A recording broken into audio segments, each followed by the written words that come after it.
What up, everybody? Welcome to Real Talks. I'm Marty O'Connor, and this is my boy, Sonny Casebound.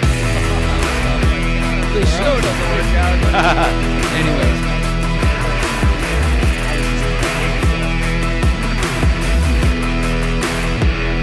Anyways.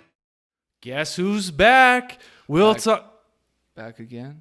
What? Wait a minute, Guess bro. who's back? Yeah, you're too close, dude. Why don't you scoot over? Bro, okay. All right, easy. Whoa. Sonny. Yeah, I'm way good over here, bro. Glad to see you're back and you're okay. Can you hear me? Say it again. Why aren't you wearing a mask, bro? Because you're 6 feet apart. Or maybe 22. Who cares? Okay. It's not like I'm going to touch you anyways. Anyways, guys, we're back. I know you've been missing us. But we're back to give you guys another show, and we're glad to be back in the studio recording. We felt very we've just been missing you guys. So it's been a minute. Yeah, that's right. I've missed you guys. Yeah, I've missed you the most, though, honestly. Yeah, I know. I mean, bromance is what a bromance is. I mean, we can only do so many FaceTimes and Zoom callings, you know? I know. Well, it's good to see you again, brother. Definitely. Even if you're 6 feet away. 22 or 6, yeah, whatever. Something like that, yeah. And also, too, I think, I'm the real Tiger King of this piece. You know what? Whatever, dude. I'm the real king of this jungle. I feel like a little bit taller. I think I've been stretching my legs out a little bit because I've been standing up on that easy stand frame. You know what I mean? Definitely. I've been, too, man, stretching out. Yeah. Where are you going to go with that one? I know. You seem a little short to me, bro. Nah, man. I love Easy Stand. And if you guys haven't checked out some of the videos Marty and I have done for them, go ahead, please check them out now.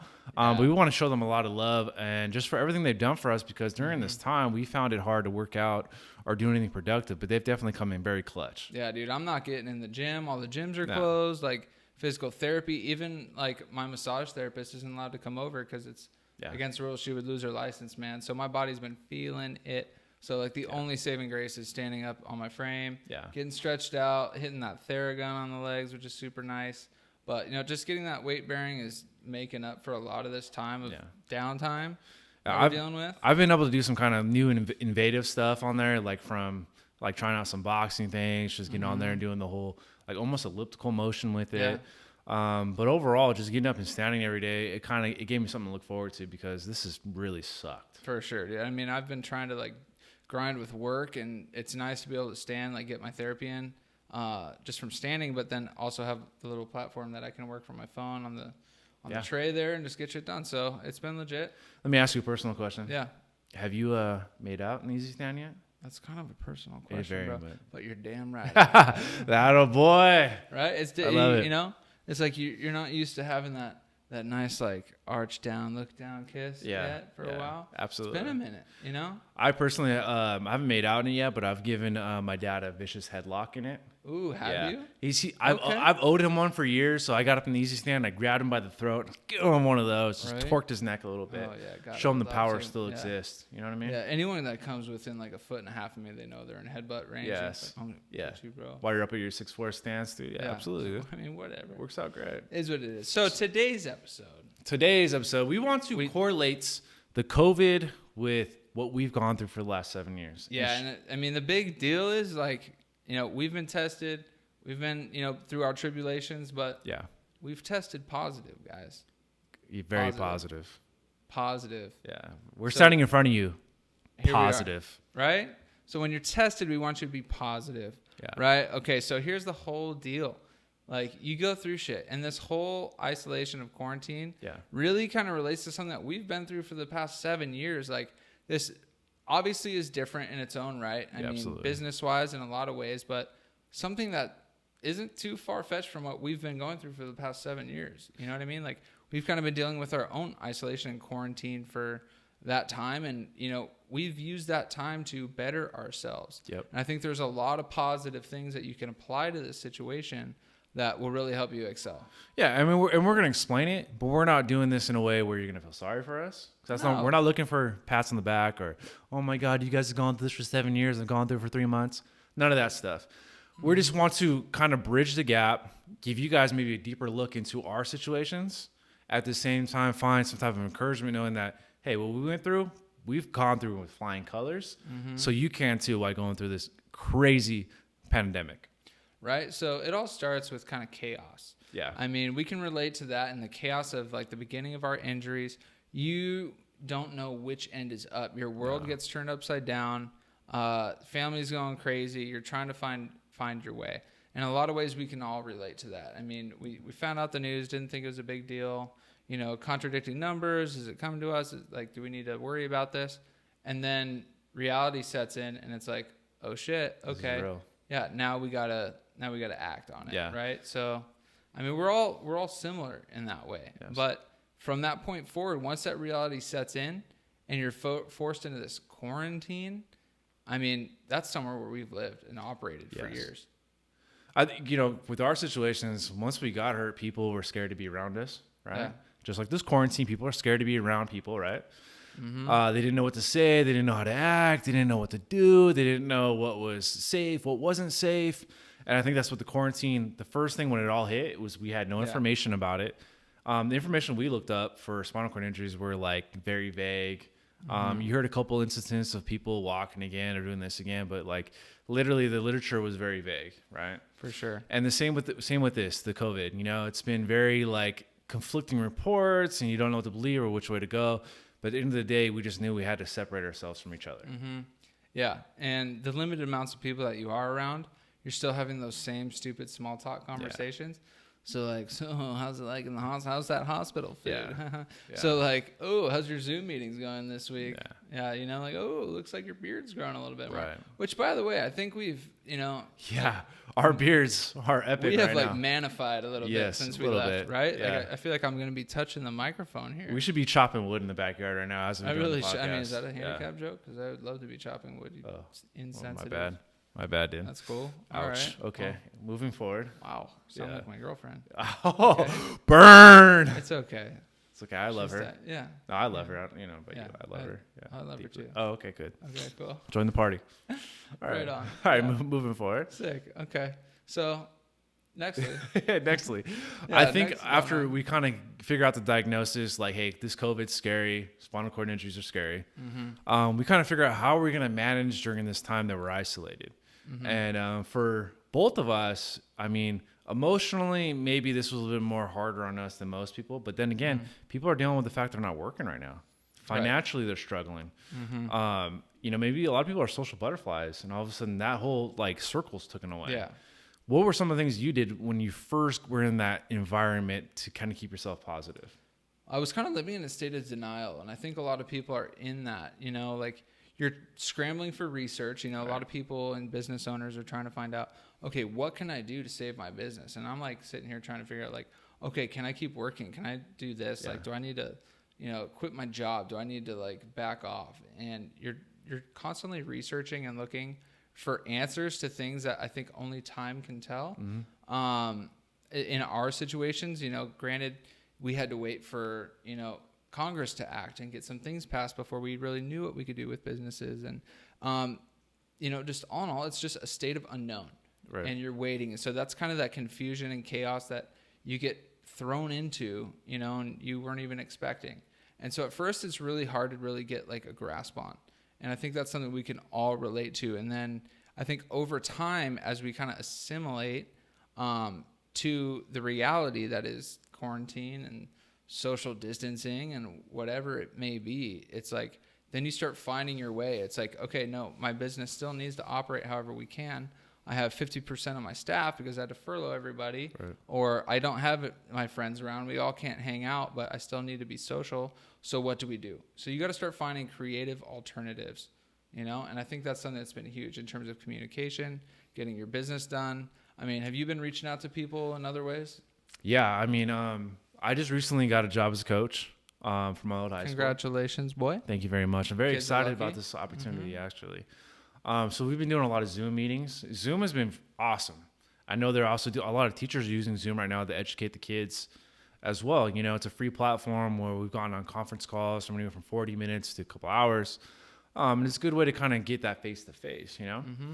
But I think that what that has taught me, and I think what our situation has taught me too, is when things are out of our hands, we don't focus on what you can't control. Right. You know what I mean? Like, we can't control whether or not the beaches are open. You know, when we first got hurt, we couldn't even go onto a beach. Unfortunately, right? Yeah. So I stopped worrying about so much what I can't control because I felt like everything was out of my control anyways. And started to focus on the little things I could control, which was my businesses, which was you going back to school, which is me focusing on things that were positive, So if you're kind of in that dilemma, or you've been in that dilemma, stop focusing on what you can't control and never your mind down to what's in front of you, whether it's reorganizing your house, whether it's focusing more on business, taking an online class, which I heard now is like everybody's offering online for everything right now. Yep. You can't meet on campus. You got to do it online. And you have advantages when you're online. You can. I'm not encouraging this, but you can have a book in front of you. I mean, you have resources in front of you that wouldn't be in front of you in a classroom or at a class. So this is the time to go back and take advantage of all of these opportunities that are popping up. Yeah, I think we all are getting a new lesson in work-life balance too. Yes. You know what I mean? So if you're working from home, if you're even working, you may just be laid off and just spinning your tires at home. You now have like all that time that was lost during the week to now spend with your family. Oh, yeah. And you get to like rekindle those bonds, right? Yeah. Or if you're alone, you get now you have time to like dedicate to improving yourself or like organizing that closet, investing in yourself and taking that online class. Yeah. All those things. These are like the creative alternatives to like, you're constantly at the end of the day trying to like satisfy your needs. You're trying to pay your bills, love your family, and try and be good to yourself. You know what I mean? I got a great example for this actually. My caregiver helps me out every day. Her nephew's 7 years old. Mm-hmm. And this little boy comes over, and instead of him being kind of restless and playing on a tablet, because I'm physically unable to do a lot of things, me and him will go around the house and we'll do things, and I'll break him off a couple bucks here and there to kind of encourage him, or, I bribed him with cookies or, things that kids like. Yeah. Not child labor, everybody, so calm down. But like, he's helped me water my grass. He's helped me plant seeds and fertilizer on my grass as well. Helped me trim my roses. I put him on gloves though, so he didn't get any splinters. But it was cool. If you were somebody has planted fertilizer for Sunny Case Power, right? Or if you have a little 7-year-old kid that needs to learn some responsibility, send him to my house. Hell yeah, dude. But I feel like it's been cool. Not to get too personal with this kid, but he doesn't have a dad, and I'm not trying to take the dad role. Right. But it's cool for me to kind of show him some responsibility. Heck yeah. And kind of show him, hey, like, reward. You want to help me with this? I'll reward you. Like, it's, and showed him some balance in his life. And I've actually kind of really enjoyed the time I spent with him. Those are things that, were unforeseen in this whole situation. Right. But these are the types of things, if you remain positive, you open your eyes to like the good that is coming out of this. Yeah. We are like growing as individuals in ways that, in individuals and businesses, in ways that we could never have imagined. Right. So if you like stay positive while you're being tested through this whole quarantine process, like your grass is going to grow. I mean, your garden's going to grow if you keep watering and keep investing into the positives. Literally. Literally, yeah. Yes. Exactly. But if you keep like applying yourself and looking for those creative alternatives to find new ways to do things, your business is going to be more resilient. You're going to have better communication since you have this whole new look at what working remotely looks like. Right. You're going to have like these new forged relationships with your family due to all the extra time you got to spend. Yeah. And maybe pick up some new skills along the way, The biggest thing that I've taken from this is everybody crying about what's taken away from them right now. And I'm not talking about business or like some of the more essential stuff. I'm talking more about like, oh, I can't go to a bar. Right. I can't go to a beach. And I'm thinking like this was kind of in a way permanently taken away from us until we figure out a way, which we will. Yeah. Because, we will. I know me and you will, but at the same time, how did you make peace with that? And how did you overcome those obstacles? Honestly, just staying busy. Like I said, the only thing that's, hasn't been productive is my shaver during this whole thing. Yes. Keeping the beard going. But I've just been working and grinding and trying to like make something of my business because I'm launching a business right now. And it's like. Go deeper though in the beginning before you had Mocha, before you had all these other things going.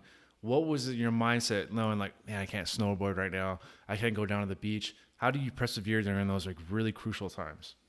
Yeah, that's a tough one. It takes a lot of introspection because you wrap your head around an idea of what you always should be and should be doing. Right. And, once you kind of take a step back from that and look at the big picture, you start worrying more about like what you should be and more about like what your purpose is and the strengths that you possess, It's preach. And son. And it's like, you gotta really look inside yourself. And God knows we all have time right now. Right. We all got some time to really assess like the full package that is our lives, our families, our friends, our businesses.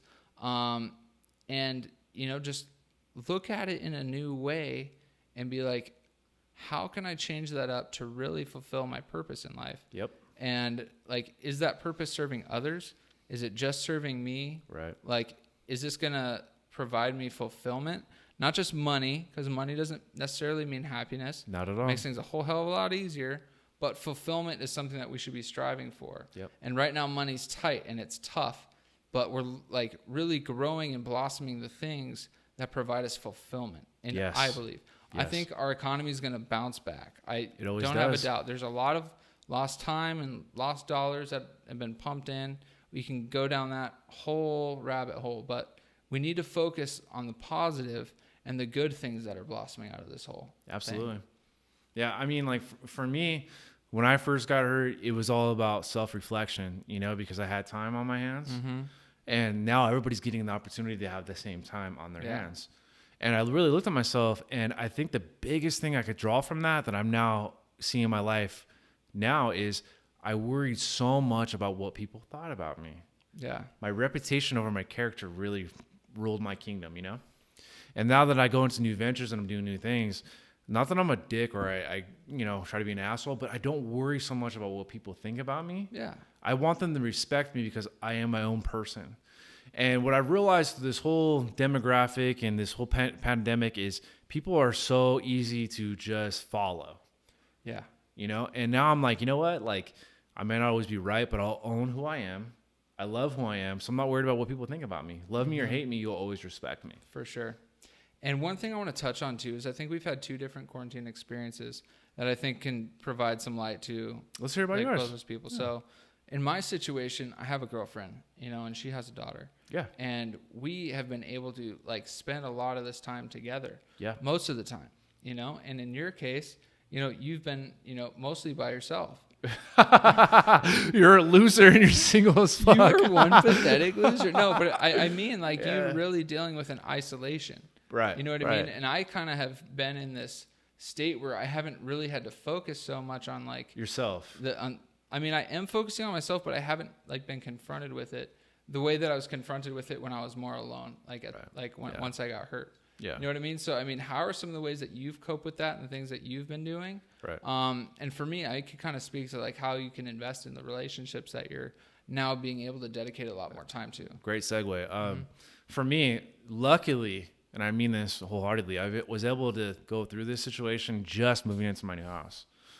And there was so much I needed to learn, from how to like prepare meals, to do laundry, to just clean up my place and things like that. So for the first couple of months, I've been like just doing all that, and I've loved it, And then on the back end of that, I've been able to kind of go back in my past and deal with situations I've never dealt with before. Yeah. There was major disappointment with how my high school turned out, to my college years, to my young adult life. And I've been able to live through that on some old sports tapes. My dad recorded every game I ever played since I was a kid. I love it. And so going through all these emotions honestly, before I even got hurt, I always kind of buried it because, there's always those what ifs. And I think we all deal with that. Like, had I zigged when I should have zagged? What would my life been like? And things like that. So digging deep and dealing with these emotions, I've made peace, and these are deep rooted, painful emotions that those I've gone come out through. on the surface, but are buried under that subconscious. Yes. No idea they were even there. And I'll tell an embarrassing story. I mean, I had a quarantine date, and I may have had too much to drink that night. And next thing you know, I'm crying. And I wake up the next day, and I'm like, where did that come from? But it was just emotions that I had buried for so many years. I'm not encouraging anybody to get drunk and cry, but if there's emotions that you haven't dealt with, and you have an opportunity like this to kind of go through it, whether it's you Zoom a therapist or you just let it out to a really close best friend, any way you choose, this is the best time to deal with those emotions. Huge. Yeah. I love that you said that. And I think in my scenario, where it's kind of building a relationship that was already present, but now there's so much more time to dedicate to. That's tough too, because you're in the first 6 months of that relationship as well. Yeah. So there's definitely some growth in that whole thing. And it's like, you have that extra time, and it's not easy. It's not all sunshine and rainbows. You kind of hit those barriers and those things that maybe weren't discussed, and those things that had played a part in, like a rough patch here and there. Yeah. And you were able to work through those things. And I want to blame ourselves for this, because I think the episode that we shot before this whole thing was like, have that difficult conversation, It's like you have nothing but time. I'm like, well, shit, now I'm actually doing it. It kind of sucks. But no, it's actually for the better. And you have to go through all the waves, ride the highs of like the extra time you get to play and have fun and like teach your kids things, I think there's a big separation between like,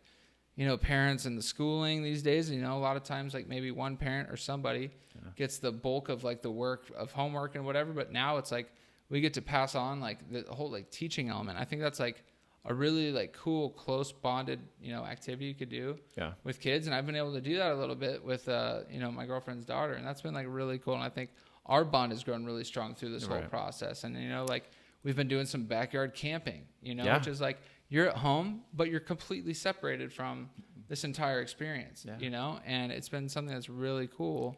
Could I give you an observation I saw? Please do. All right. So what I think is really wrong with the dating scene now, and I'm not innocent by any means, right? Mm-hmm. But we're so quick to move on. Yeah. One problem happens and that's it. We're good later. I'll go back to swiping right?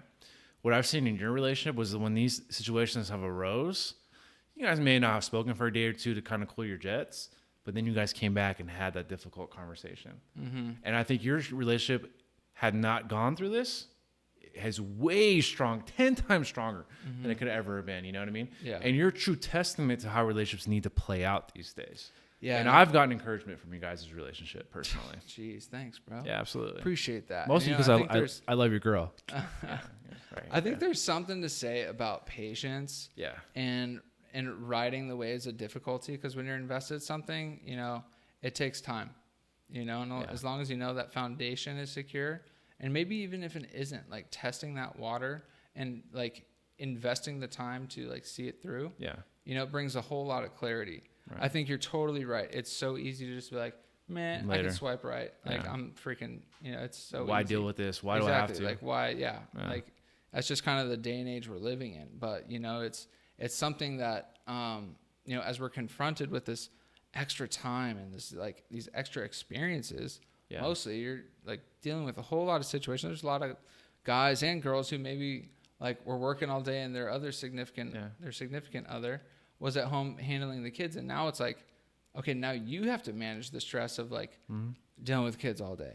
Also to go back on our situation, I'm sure I've had experiences with girls where, why would I date a guy in a wheelchair when I could date a totally healthy guy? Mm-hmm. And they didn't want to kind of take on the challenges that come with dating us, which, I mean, in our situation, I think we've got things pretty handled, but it's still, we're in a wheelchair. This is our disability. This is what we're dealing with, right?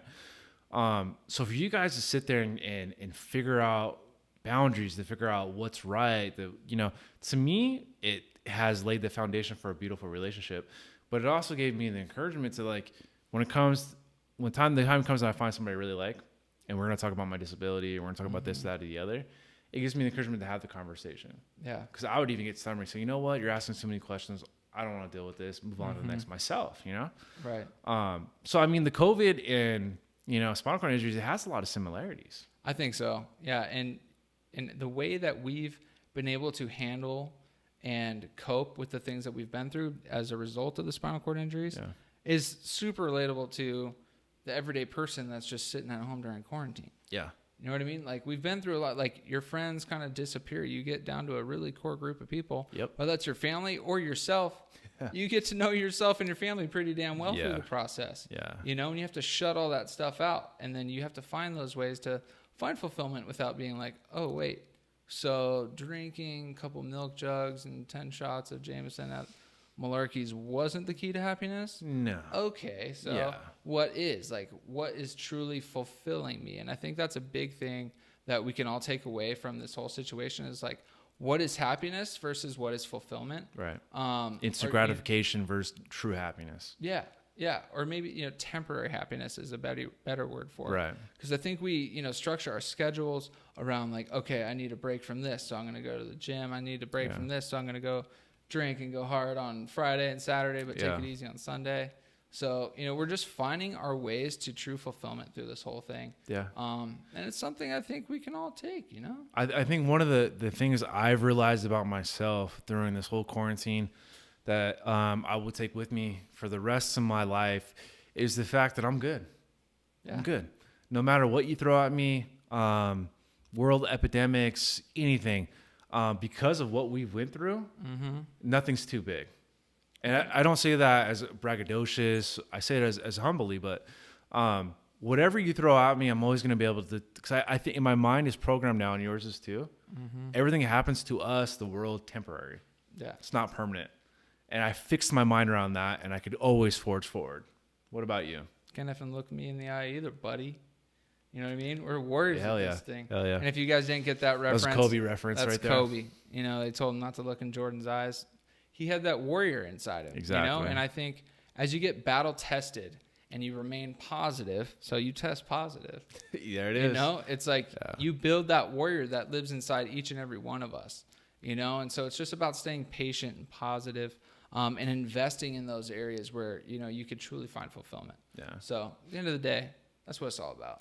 I think we're going to end on this one, but I want to encourage you guys. I think the next episode we want to field some questions. So if you guys got any questions out there about the COVID, about our personal lives, about spinal cord injuries, just about whatever, like after you're done watching this, comment on our YouTube, comment on our Instagram, whatever, reach out to us and let us know.